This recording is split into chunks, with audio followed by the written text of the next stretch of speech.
Endrit është mbyllur ajo ëndra europiane, të themi, thjesht një ecuri e shkëlqyeshme dhe skuadra tash duhet i kthehet nesër kampionatit vendor. Sa duket e përgatitur skuadra që pas Europës t'i qaset seriozisht kampionatit?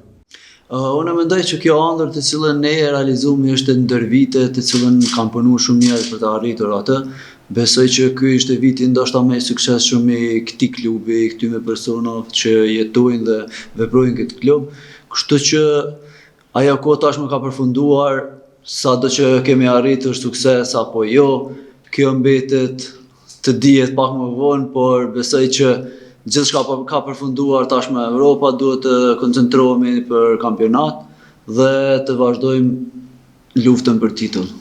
Tani nesër pengesa e parë në këtë që thua të vazhdojmë është Pelisteri. Besoj e keni analizuar me trajnerët dhe si duket skuadra, është e gatshme të japë më të mirën për të marrë atë që synon dhe që është vetëm 3 pikëshi? Unë mendoj që kjo skuadër ka shumë kvalitet, por shpresoj që nesër të jetë dita jonë dhe të tregojmë atë në fushë dhe të marrim 3 pikët.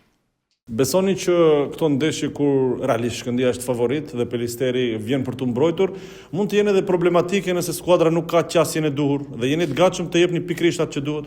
Po, siç e dim, gjithmonë këto ndeshjet e vogla janë shumë të rëndësishme sepse pikët e këtyre ndeshjeve do të bëhen kampion në fund. Kështu që ne jemi të koncentruar 100% dhe shpresojmë që të na prij fati dhe të marrim pikët të cilët synojmë.